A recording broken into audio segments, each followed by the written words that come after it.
Bibiliya yaravuze muri Mika 7:4 aravuga ngo umwiza muri bo yarameze nk'ibitovu ushaka kuba intungane yarutabwa n'iki n'uruzitiro rw'amahwa. Yego. Umwiza muri bo yarameze nk'ibitovu bihanda. Ibitovu bihanda. Urusha kuba intungane yarutwaga n'uruzitiro rw'amahwa n'inyamaswa itakwinjiramo. Uwo wita kari mwiza ari mwarimu uzasanga ameze nk'ibitovu. Nuhungira kuwitwa umushumba we Nayoti TV. Bakozi b'Imana bene data, amahoro y'Imana bane namwe. Nayoti nkuko bisanzwe tubifuriza imigisha ivuye ku Mana. Kuri kamera za Nayoti TV turimo kuhabona umupapa. Yego. Uyu munsi wiyumve mwikaze kuri kamera za Nayoti TV kandi uze kwisanzura.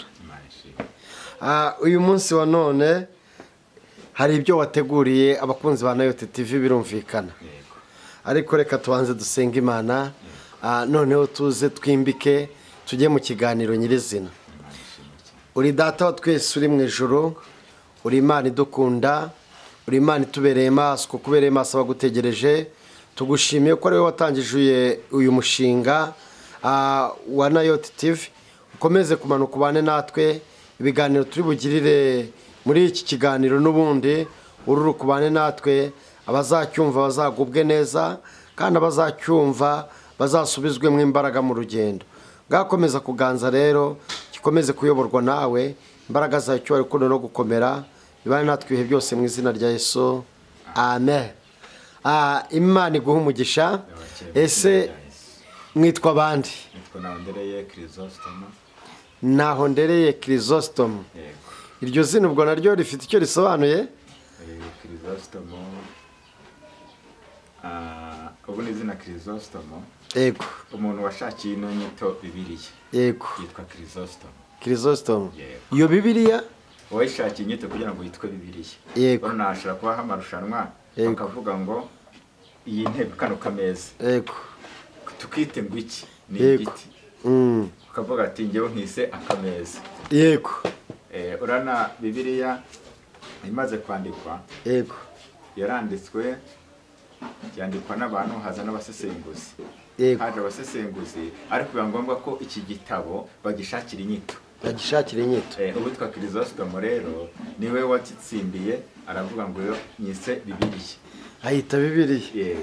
Aba basesenguzi se ni bande? Harimwo wabugiye uzi? Oya, urumva abasesenguzi nta hantu babanditswe ngo yerekana kana bari kwa abanditse Bibiliya. Abanditse Bibiliya. Urumva n'imyaka yatambutse. Yego. Bayanditse rero habamo n'abandi baza kureba ibyo bintu byanditswe nimba ari ukuri. Niba ari ukuri. Nimba ari ukuri. Urumva hari ibyo barebyemo basanga ni ukuri barabyemeza, bamaze kubyemeza bavuga ati none kino gitabo tugishakira izina. Tugishakira izina. Kuko nta kintu bizigera byitiranwa. Yego. Chrysostome rero avuga ngo nyise Bibiliya. Ayita Bibiliya. Bibiliya rero urebye ni uruhurirane rw'ibitabo. Yego. Ikaba ari inzu y'ibitabo. Inzu y'ibitabo. Yego. Bibiliya. Urebye Bibiliya ni inzu y'ibitabo. Ikaba uruhurirane rw'ibitabo 60. 60.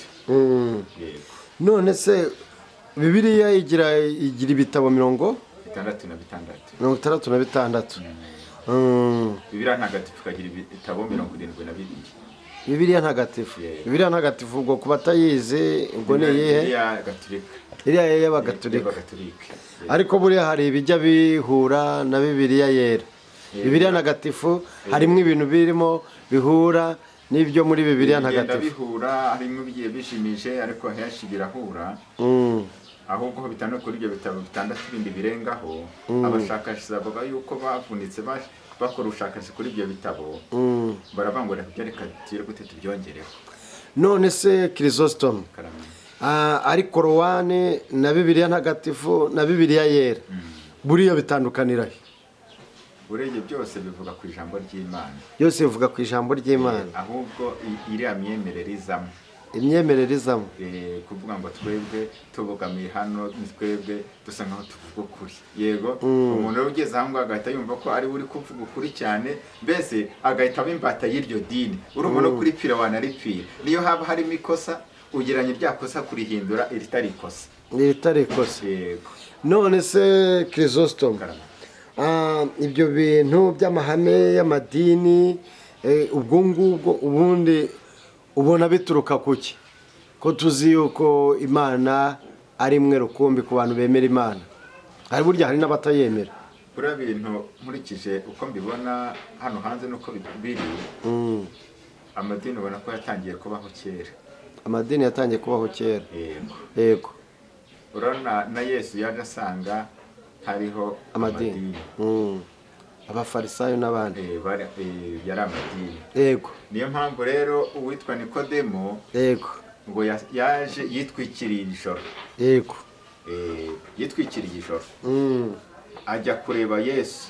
umenye yuko yari akomeye muri leta kandi akaba n'umuyobozi w'idini. Akaba ari umuyobozi w'idini. yitwikira ijoro aravuga ngo ndajya kureba uwo ngo bita Yesu. Yego. utarize w'injiji ndamubaza ikintu kimwe ndahita amutsinda. Yego. aragenda aramusanga.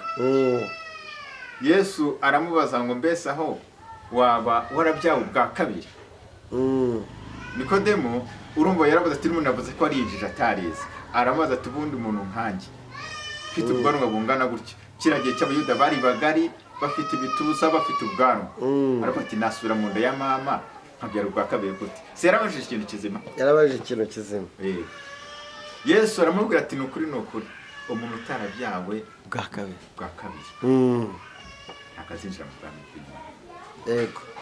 niwe yamubwiye ngo umuyaga uhuha aho ushaka ukumva guhuha kwawo, ntumenya aho uva ntumenya n'aho ujya, niko byayo n'umwuka wese amen. aramubwira ati ukaba uri umuyobozi w'idini, wigisha, uri umwigisha, ntumenye ibyo kubyarwa ubwa kabiri.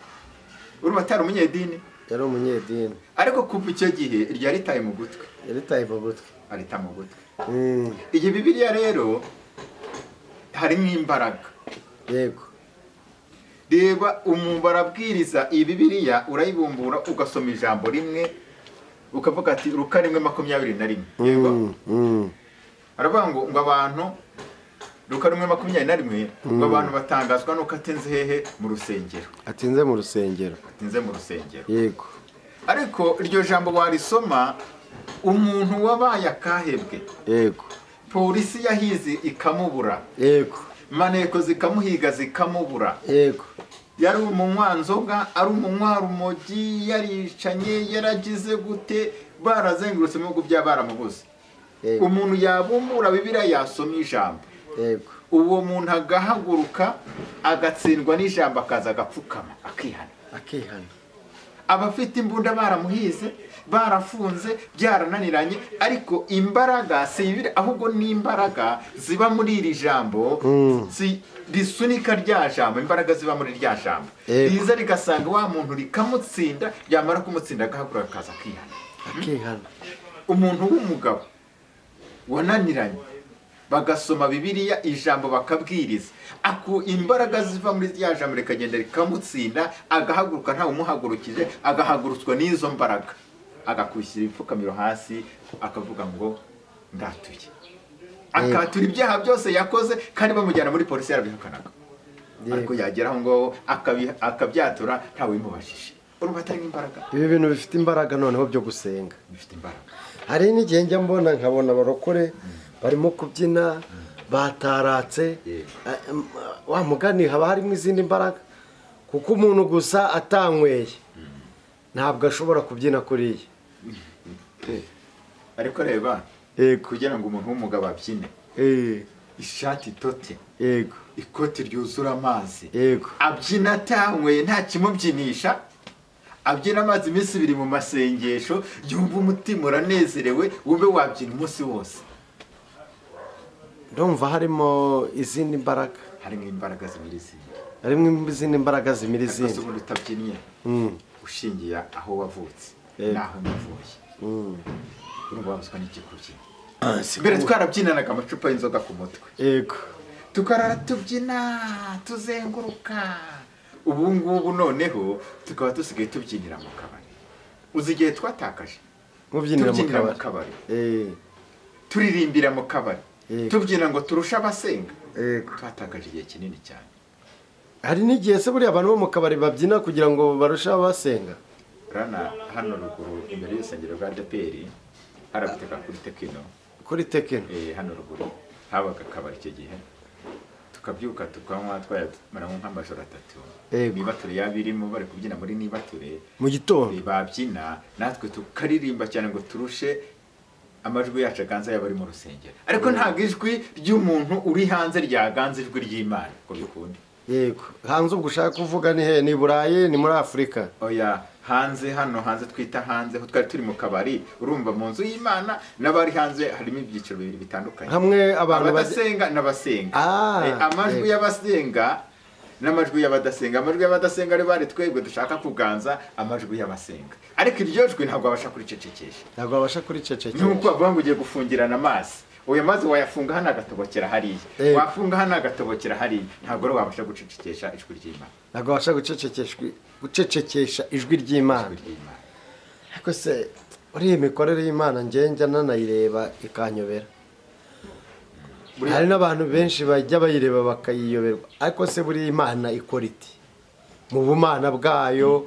Buriya wasobanurira abakunzi ba Nayoti TV byibura ho gatoya, nawe ubwawe wenda ushobora kutamenya imikorere yayo mu buryo burambye cyangwa burambuye, ariko byibura hari kanosiyo ufiteho.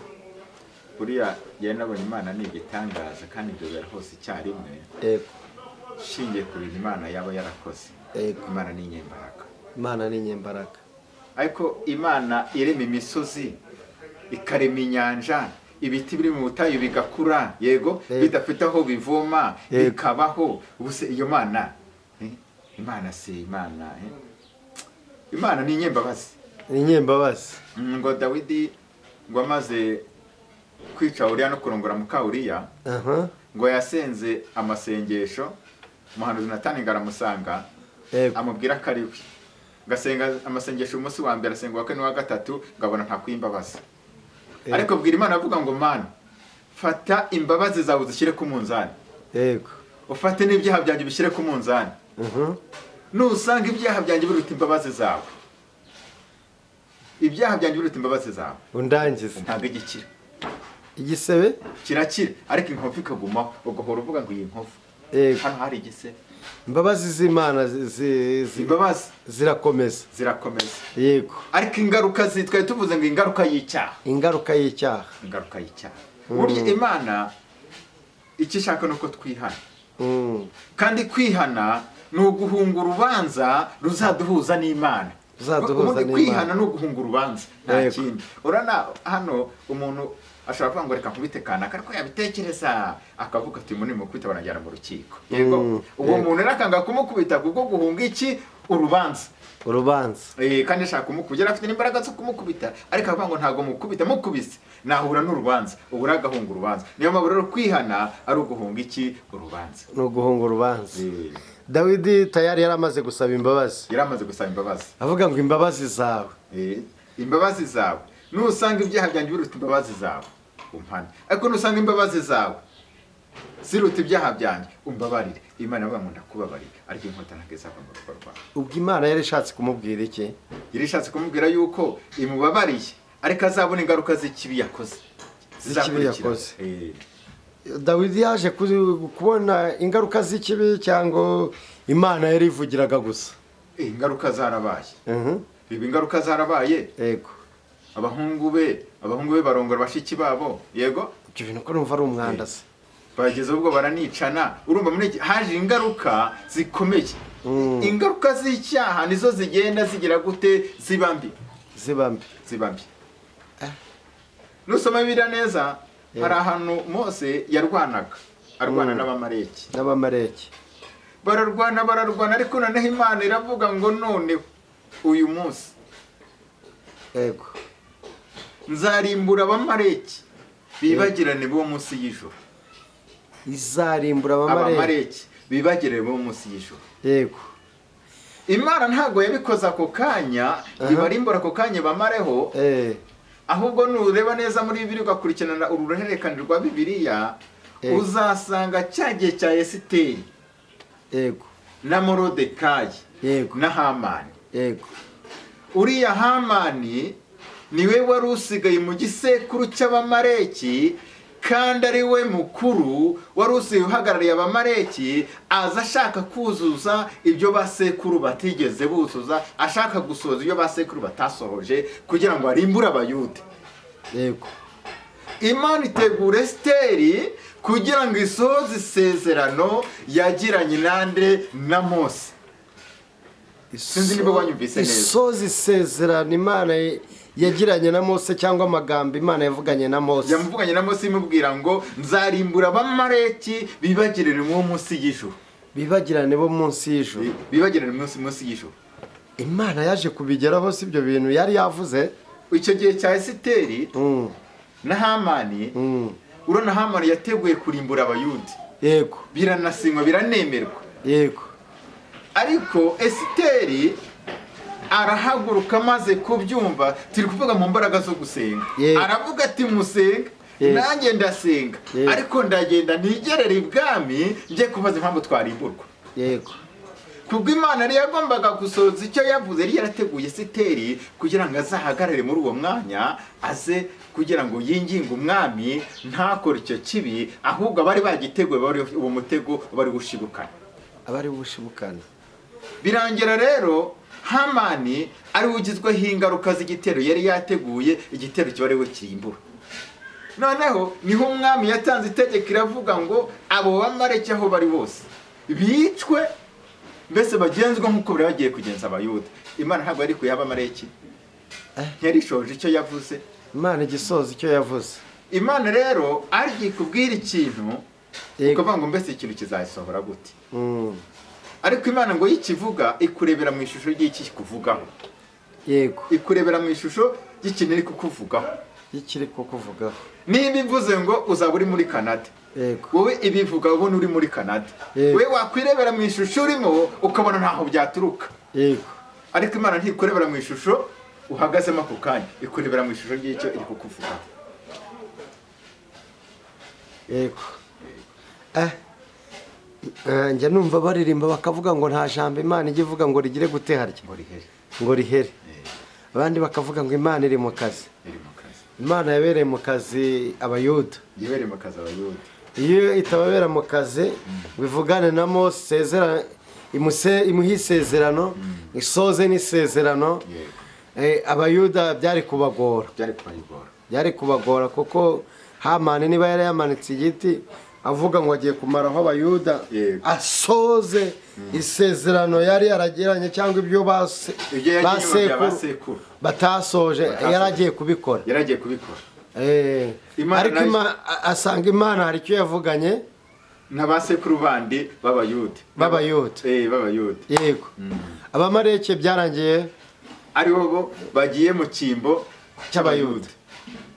Imana irashoboye, iri mu kazi kandi bifite imbaraga, ifite umugambi ku bantu bayo. None se wenda tudasomye icyo cyanditswe, tukagaruka inyuma, wowe nta kintu wabonye Imana yakoze mu ruhande rwawe? Vuga imbaraga z'Imana, ukavuga gukora kw'Imana, ukavuga gukomera kw'Imana. Wowe nta kintu Imana ubona yakoze? Imana yaragikoze. Imana yakoze ibikomeye cyane.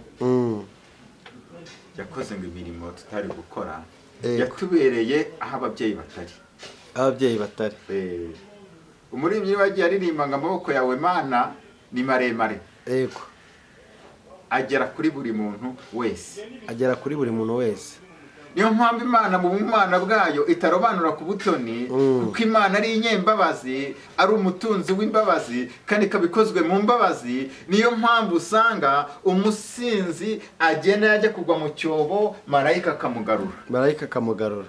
Kuko uriya musinzi ejo bundi hari icyo azaba. Ibaze nk'iyo nza kurohama nkapfa mfiriye mu musinzi. Wari umusinzi nawe wajyaga unywa byeri. Nari numvise uvuga ngo mwajyaga mubyina mukarushana n'abantu baje muri nibature. Tuvuga Imana hari aho yadukuye. Yego. Urani no kamera iri imbere. Yego. Imana yari yarabivuze.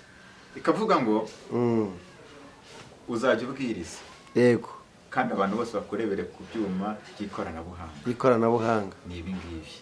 ubu uri mu ijana ry'Imana, ubu ndi mu isezerano. uri mu isezerano. Icyo yavuze. Yego. None se uyu munsi wa none Chrysostome, wabwira iki abantu bakiri iredobari, abantu bakiri mu businzi, abantu bakiri mu busambanyi, wababwira iki? Buriya rero ikintu navuga, Imana mu bumana bwayo ntabwo ihamagarira abantu rimwe. Ntabwo ihamagarira abantu rimwe. Buriya dushobora kuvuga ngo kanaka ntabwo arihana, ariko abantu ntabwo bihanira umunsi umwe. Abantu ntabwo bihanira umunsi umwe. Buriya Imana ushobora kugenda ukabwiriza. Yego. Ukabwiriza uyu munsi, ukabwiriza umusinzi. Yego. Iyo mbuto ukabura yibiki. Yego. Ukagenda. Wa musinzi yagera hirya akongera agahura n'undi akamubwiriza. Yego. Nawe abibye imbuto. Yego. Akazahura n'abigisha benshi bagenda bamwigisha bamubwiriza, reka gusambana, reka kwiba, reka ubusinzi, reka iki. Yego. Igihe kikazagera wa muntu akihana. Yego. Icyo gihe ni igihe cy'Imana kiba kigeze. Kera bajyaga bavuga ngo, abantu bakambwira ngo uzaze mu rusengero, nareba nkavuga isi nzaza mu rusengero, ko ngendana n'abanywarumogi, ko ngendana n'abasinzi, ko ngendana n'iki. Mbese ugasanga uzaza mu rusengero gukora iki se? Ariko igihe cy'Imana kigeze, nibona mu rusengero. Ubibona mu rusengero. Nibona mu rusengero. Mu rusengero ni heza. Birenze no kuba heza. Mbese ni mu nzu y'Imana. Mu rusengero ngo niho turuhukira. Ariko se muri iyi minsi ya none ko tubona abana aho kugira ngo bakomeze kwinjira mu rusengero, ahubwo bari mu kuva mu rusengero, ni iki cyabaye? Abantu impamvu bamwe bava mu rusengero abandi bakinjiramo, ni igihe tugezemo, ibya bihe Pawulo yavuze ngo ni ibihe biruhije. Yego. Ubu ngubu abantu benshi bari kuza bakururwa n'ubutunzi. Yego. Akumva kuvuga ngo Gasasira Imana yaramutabaye, atuze imodoka zirenze 2 ko yasengaga. Kavuga ati nanjye ninjya mu rusengero birananye nzabibona 2 cyangwa 5 nuko nanjye nzabona ziriya modoka. Yego. Ariko ntabwo abantu bahamagarwa kimwe. Yego. Kandi umuntu ava hanze yakwinjira mu rusengero, yamara nk'umwaka umwe akavuga iby'Imana yavuze ntiyabishoboye, kuko benshi bakururwa n'ubuhanuzi. Erega hari abantu bahamagawe. Yego. Ubu ni mpamvu Bibiliya ivuga ngo abahamagawe ni benshi ariko abatoranijwe ni bake. Ni bakeya. Yego. Ubundi ngo hari ibyiciro 3. Hari ubwoko bw'Imana, abantu b'Imana. Abantu b'Imana ni muri rusange. Umusinzi ni umuntu w'Imana, umusambanyi ni umuntu w'Imana, uri muri gereza ni umuntu w'Imana. Bariya bose ureba bose ni abantu b'Imana. Abantu b'Imana. Hakaba n'ubwoko bw'Imana bwinjiye mu nzu yayo. Icyo ni icyiciro cya 2. Yego. Hakaba icyiciro cya 3, abana b'Imana aribo batoranijwe. Mwifurije gutora. Amen. Uwo muntu rero wahamagawe, uko guhamagarwa kwiza, Imana itarebeye aho uwo muntu aturuka, itarebeye aho avuka, mbese itamurebeye mu gisekuru cy'iwawe, aho ikamurebera mu cyo ishaka kumukoresha. Ikamuhamagara, yamara kumuhamagara, uko guhamagarwa kwiza yarangiza ikamutoranya. Uwo muntu watoranijwe ntabwo yatinyuka gukora icyaha n'igisana cyo, kuko umuntu yaratoranijwe, yashyizweho ikimenyetso. Yego. Ariko umuntu guhamagarwa ni kwishe. Ushobora kuza ukambwira ati ngwino twigire gusenga, kuko mu 10,000 nataha ukavuga atakira 10,000. Icyo numvuga gusenga aho ugenza ajya nizana. Yego. Kuko umuntu ubu bararicya nta kibazo. Hari umuntu wahamagawe ugendera mu kwaha kw'abandi, ahamagarwa n'ubuhanuzi, baravuga ngo dore imodoka, inzu nziza, dore visa. Ubuhanuzi bwinshi ni ubuvuga ku bitangaza.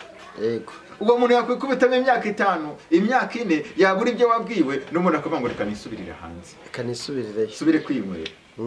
Biriya yaravuze ngo muri kurwo rushungandoshyi mururekere iki abo barushye. Bibiliya ivuga no kurushungandoshyi. n'urwagwa se urushungandushyi nyine niyo nzoga ariko n'uyu hamwe n'urushungandushyi urumva ni n'urushungandushyi inzoga muri rusange. ni inzoga. none se Chrysostome, ko hari abantu uyu munsi wa none Yego. ubona baba bari imbere y'abandi ariko nyamara ugasanga bo batarahindutse, biterwa n'iki? Bibiliya yaravuze muri Mika 7:4 aravuga ngo umwiza muri bo yari ameze nk'ibitobo ushaka kuba intungane yarutagwa n'iki n'uruzitiro rw'amahwa. Yego, Umwiza muri bo umwiza muri bo yari ameze nk'ibitobo bihanda. ibitovu. Bihanda. urusha kuba intungane yarutwaga n'uruzitiro rw'amahwa n'inyamaswa itakwinjiramo. Uwo wita ko ari mwiza ari mwarimu uzasanga ameze nk'ibitovu. Nuhungira kuwitwa umushumba we uziko na nuhungiye mu gakiza kanyago uzasanga rutwa n'uruzitiro rw'amahwa. Ariko Imana yabivuze neza mu Baroma 11:32. Yego. Iravuga ngo kuko Imana yabumbiye hamwe abantu bose mu bugome kugira ngo ubone uko igera gute ibabarira bose. Ibabarira bose. Irareba isanga ntituri abakiranutsi, ifata naho ndere Chrysostome, ifata umugore wanjye wa Mariya Shatari, ifata Gasasira, ifata umufasha we, twese iravuga ngo aba bantu reka mbabumbire hamwe bababarire hamwe. Niyo mpamvu rero twababariye kubw'amaraso ya Yesu. Niyo mpamvu irivuga ngo iyo ryasezerano rya mbere riza kwinonosora. Iyo ryasezerano rya mbere riza kugira gute kwinonosora. Ntihagombaga kuba irindi sezerano rishya. Yego. Imana yahinduye isezerano kuko isezerano rya mbere ntago baryubahirije. Iravuga ngo reka mpindure isezerano nzane isezerano rishya. Ivuga ngo nzagira n'isezerano rishya n'inzu ya Yuda n'inzu ya Isirayeli. Ubu turi mu isezerano rishya. Turi ku ngoma ya Kristo. Urenge ibyaha byose bizababarirwa ariko gutuka umuka we nicyo cyaha kitazababarirwa. Imana no mutunzi w'imbabazi. Wari wabivuze ko Dawidi yavuze ngo imbabazi zawe niziruta ibyaha byanjye undangize. Ariko niba zitari buruti ibyaha byanjye umbabarire. Imbabazi zawe niziruta ibyaha byanjye umbabarire. Yego. Ariko ibyaha byanjye nibiruta imbabazi zawe unyice. Ariko Dawidi aho ngaho yarihannye. Ariko si uyu munsi wa none ko abantu batakemera kwihana. No wihannye yuko yari ibyihene ahita yihana ikiziriko. Nakubwiye ngo kwihana no guhunga urubanza. Muri uko guhunga urubanza rero niho twavuze ngo uwo muntu watoranijwe uwo ni ugeraho ukamusitaraho ugasanga ameze nk'aya mapave ntavuga. Yego. Niyo mpamvu Bibiliya ivuga ngo Petero 1:2 bihereye ku murongo wa mbere aravuga ngo mwiyamburirwamwa n'uburiganye n'uburyarya n'ishyari no gusebanya kose. Mumbere nk'impinja zigeze gute zivutse vuba. Yego. Mwifuza amata y'umwuka adafunguye. Yego. Abakuza bageze ku gakiza. Yego. Amata y'umwuka adafunguye ni ijambo ry'Imana. Abakuza abageze ku gakiza. Niba warasogongeye ukamenya ko uwo mwami agira gute agira neza, umwegere. Ni we buye rizima ryanzwe n'abo atari kumara ryaratoranijwe ibikomeza iki ifuruka. Yego. Uyu munsi wa none Chrysostome. Yego. Wubakiye kuki kugira ngo ubudasubira inyuma cyangwa n'ubundi ntago ugikomeje gusenga warabyihoreye? Ubu nubakiye kuri Kristo. Ushingiye aho wavuye. Kandi sinteze kuzasubira inyuma. Naguteze kuzasubira inyuma. Nabonye amaboko y'Imana. Burya amaboko y'abana arakurekura. Yego.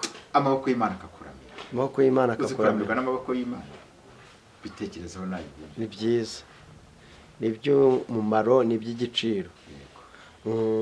Ugira agaciro. Gusenga bigira umumaro. Yego. Gusenga biguhindura utari kubawe. Ndakumva. Ariko ntabwo turi kuba kuri yashinga gusenga kuko gusenga kutarimo kwira abasenga ni beshi. Yego. Niho nyamamba byo ngo abatoranijwe abahamagawe ni beshi ariko abatoranijwe ni bake. Abasenga ni beshi. Yego. Ariko abihana ni bake. None se buriya Chrysostome. Yego. Buriya impanda iramutse ivuze abantu bose bari mu rusengero ntibazamuka. Impanda iramutse ivuze. Biro yaravuze ngo nibizabasha kwihangana ku munsi wo kuza kwe. Ngo azaba ameze nk'umucuzi n'isabune y'abameshi. gatashesha abahungu bare nkuko baceshura iki izahabu. subira muri ako kantu twumve. Iri biri iravuga muri Maraki Yego.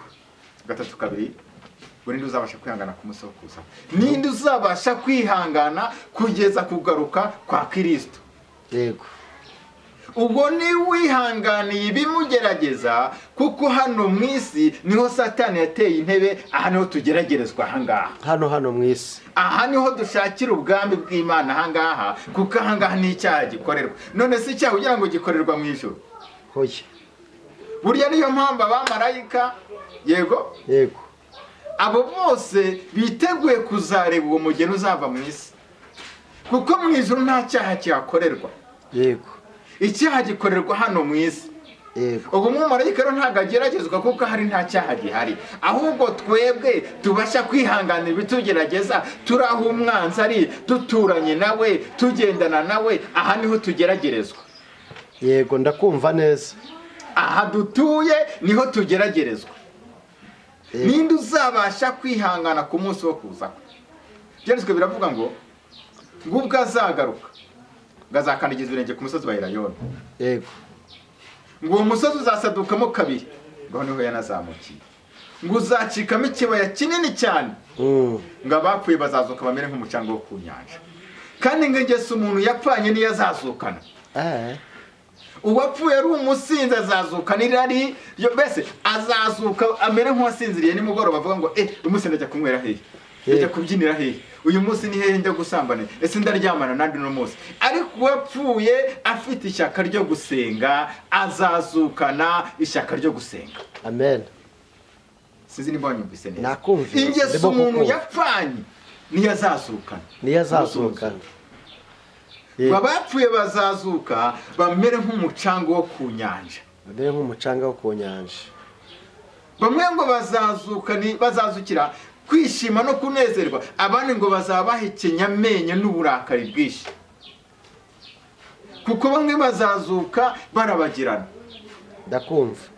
Abandi bazazukana umujinya, bari abaye ba Goliyati, abantu bishe abantu bamaye ibyamamare mu ntambara, abo bose bazaba bari ku ruhande rwa Satani. Satani nayo azavuga ngo ni ngewe ubazuye. None se buriya kujya kurwana uri umusirikare runaka cyangwa uri umukuru ukuriye abandi runaka, buriya ntago biba ari bibi, ntago biba byemewe. Nese uba dusubiye inyuma. Yego. Nimba Hamani yaragambiriye kurimbura ubwoko bw'Abayuda, Yego. ntacyo bamutwaye, baba mu gihugu batarariwe, bataryamiwe, Yego. yicaye ku ntebe cy'umundi yavaho, ariko akagambira kavuga ngo ibyo data, ibyo basogokuru batasohoje, reka mbisoze iyi ntebe nicaye nzayihaguruka ariko ubwoko mburimbuye. Yego. Urumva yarari mu mugambi w'Imana cyane mu mugambi wa Satani. Ntabwo yaratumwe n'Imana. Imana ntabwo irimbura, nta nubwo isenya, ahubwo Imana irubaka. Uwo musirikare rero, Yego, n'urwana ishyaka ryo kurengera mugenzi we, akavuga ngo gasasira n'umuryango we, ntabwo umuntu yaza ngo abongere kubatemaguza imipanga. Simba wanyumvise neza. Ndakumva. Ntabwo yakongera kurira, ntabwo abanyarwanda bakongera kubungana akarago ku mutwe, yego, ntabwo basubira mu buhungiro, ntabwo basubira mu bihonamanga, ntabwo twakongera gushyingura imirambo ku gasozi. Ndakumva. Uwo ni nkararwana ishyaka ry'iki cy'Imana, nkararwanira twebwe. Yego. Nese niba umuntu agambira avuga ngo reka mbarimbure mwese, ku musozi wa Munami wose mbarimbure, uwo muntu ari mu mugambi w'Imana? Ntabwo ari mu mugambi w'Imana. Umuntu ukora ibyiza Imana iramushyigikira. We nukora ibyiza uzemera. Ariko ukora ibibi Imana nayo iramurwanya. Yego. Azahura n'urubanza. Yego, Chrysostoma, uyu munsi wa none, ijambo wubakiyeho uvuga ngo sinshobora kuba nasubira inyuma, ni irihe? Shingiye aho navuye, sinshaka gusubirayo. Yego. Aho navuye ni mu mwijima. Nigeze kukubwira ikiganiro mbere twigeze kugirana, maze kugera mu gihugu cy'isezerano, maze kwambuka inyanja, maze kwambuswa uruzi rumeze nk'ikirahure, abamarayika babiri duhagararanye nabo barambwira ngo dore igihugu cy'isezerano cyasezeranijwe ba sogokuruza bawe wakomotseho, hara niho uzatura ubuziraherezo. Baravuga ngo ubura amaso urebe hakurya, ura amaso yawe. reba igihugu cy'umucyo. Barambwira ngo tugiye kwambuza tukugezeyo. Yego. Urwo ruzi ntabwo wikubitagamo ngo utebere, ntabwo rwicanaga, ahubwo barambwira ngo uzambutswe uru ruzi wese azaba yejejweho ibyaha byose yakoze. Yego. Bangeje mu gihugu cy'isezerano mpinduka nk'ikirahure, nkajya ndeba ntahindukiye. Muri uko kureba inyuma nahindukiye, mbona aho naturutse, mbona ni mu mwijima. Yego. Mu mwijima, utari umwijima wafata ugakata ugakora nk'igipande. Ndavuga ngo abasize mu isi bararimbutse, ntabwo nasubira mu irimbukiro. Akasubira mu irimbukiro. Komera rero ushikame. Ndashikama. Uyu munsi wa none urimo kubwiriza ubutumwa bwiza. Yego. Iko insengero bazifunze ko mbona ari mu bihe bigoranye bimeze gute? Isengero zirafunze, ntabwo imitima y'abantu ifunze. Insengero zirafunze. Izi sengero rero nimwe mwaziyubakiye, ni amazu mwiyubakiye. Yego. Urusengero ni mu mutima wawe. Yego. Imana niza ntabwo ikurebera mu rusengero. Yego. Kuko iguhamagara ntabwo guhamagara wicaye mu rusengero. Yego. Aha uri ntabwo uri mu rusengero, aho ukorera si mu rusengero. Hariya niho agakiza gapimirwa. Hariya niho agakiza gapimirwa. None se ko hari igihe Yesu yagendaga akajya no mu masinagogi?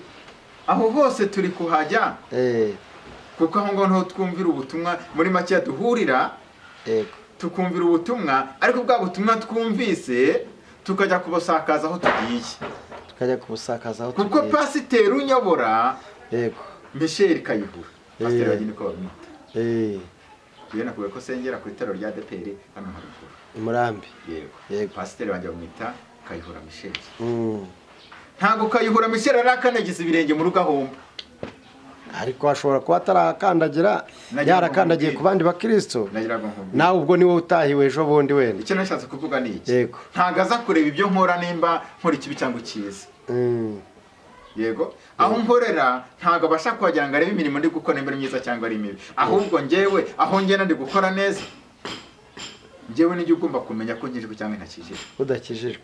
Naho twese tugeze mu rusengero mwavugaga, twese twitwa abakirisitu. Yesu nashimwe, Yesu nahimbazwe. Wamukandagiraho ukavuga ati nta kibazo, itambukire rwose, Imana ikumugisha. Ariko twasubira inyuma tugasanga imitima yacu yarazeho ubusharire. Yego. Ukicarana n'umuntu utamukunze, ariko mukicarana kuko muri mu rusengero. Mwagera hirya ntube wagira gute wamusuhuza. Yego. Ugasanga umuririmbyi n'undi bahagararanye, ariko bagera hirya ntibasuhuzanye. Yego. Basi Imana irabyemera. Ubwo ni bwa buryarya. Ubwabo ya minsi tugezemo yo mu minsi y'imperuka. Ariko Kristo byihorere naza azabicangura. Nagaruka azabicangura cyane ngo nibagera kuri Yorodani bizagira gute? Azambuka intwari ubundi bicangurwe. Niyo mpamvu yavuze ngo intama ngo zishyire iburyo harya, ihene zishyire ibumoso. Intama zizajya iburyo, ihene ibumoso. Niyo mpamvu yavuze ngo hazaza abamarayika bafate urushundura barobe ifi nyinshi mu nyanja, bazishyire ku nkombe. Bazafata inziza bazishyire ku mbehe. Yego. Bafate n'imbi bazijugunye mu itanura. Ngo niko bizagenda ku munsi w'imperuka. Abamarayika bazaza bafata abantu beza bakiranukiye Imana, babashyira uburyo bwande bwa Kristo. Ababi bajye gucirwa iki? Imanza. Chrysostome, turaganiriye kandi uganirije abakunzi ba Nayoti. Utwemerere uzongera ugaruke noneho tuvuge ku mbaraga z'Imana. Tuvuge ku mbaraga z'Imana, imbaraga za Kristo, imbaraga zazuye umwana wa Yayiro, imbaraga zazuye ninde harya wa wundi wamaze iminsi mu gituro, wa wundi Lazaro. Tuvuge ku mbaraga z'Imana, imbaraga zambukije Abisiraheli inyanja itukura, imbaraga zabanye nande harya za wa umukuru w'abasirikare w'Abasiriya Namani, zahumanuye Namani. Yego. Imbaraga z'Imana ziracyakora imirimo n'ibitangaza. Yego. Imbaraga z'Imana zirakomeye. Uzagaruka tuzitubwire. Sengera abakunzi ba Nayoti TV mu mpine kugira ngo bongere guhabwa imbaraga z'uyu munsi z'ejo n'iz'igihe kizaza. Mana turagushimiye umugambi wawe mwiza. ni koko Tugushimiye ko wanye natwe muri iki kiganiro hano kuri Nayoti TV. Dusengeye ubwoko bwawe buri mu mpande z'isi zitandukanye. ni koko data, aho ubu butumwa buzagera, nyakubahwa Imana uzagenderere abajana n'abagaragu bawe. Ijambo ryawe rigende rihindure wanze guhinduka. ni koko nyiribihe, Ko ijambo ryawe ari itara rimurika ahacuze umwijima. ni koko data. Reka ugende uhindure abasinzi, uhindure abasambanyi, uhindure abanywara urumogi, uhindure babaye kahebwe. Buri muntu wese uri mu mwijima umukuruzi neza yawe umuzane mu nzu yawe. Umuntu wese wari mu gikombe cyabwihebe mukure mu gikombe cyabwihebe. Wari watentebutse umusubize nk'imbaraga. Intama zatorongeye bongera uzigarure, izonzu uzigarure uzondore, izavunitse uzigarure nyakubahwa Imana wongere uzunge, izasunikishwe igitugu n'umwaga wagaruza ubugwaneza bwawe bongere ubazane mu nzu yawe. Dusangire amata y'umwuka ryo jambo ryawe. Ngahorero bana n'abakunzi ba Nayoti TV, twese dusangire umugisha uva mu biganza byawe byombi. Kandi umuntu wese uzagenda ukurikirana ibiganiro bya Nayoti TV azagera havagire n'ahagera ashobozwe na Kristo ari umuha imbaraga. Dusenze twinginga imbaraga z'ijuru ngo zize kubana n'ubwoko bwawe nyakubahwa Imana, kuko ijambo ryawe ryaravuze ngo uzabana tuzagendana natwe. Uravuga ngo uzaba Imana yacu, uzaba ubwoko bwawe nk'ibibumbano by'amaboko yawe, nk'umurimo w'amaboko yawe. Turakwinginze wemere kwingingika, turaguhamagaye wemere guhamagarika, kugira ngo ugenderere amatorero ari mu mpande zose z'isi. Uhindurire abantu bari muri ayo matorero, uhindure imitima y'abakahebwe mu izina rya Yesu. Abagwimo wongere ubavomerere. Ijambo ryawe rigende ricengere mu mitsi no mu misokoro. Ijambo ryawe rihindura abantu banze guhinduka, bongere bahagarare ku rufatiro rwa Kristo. Ngaho bana n'abakunzi ba Nayoti TV, duse twize kubikoze mu izina rya Yesu twizeye. Nayoti TV.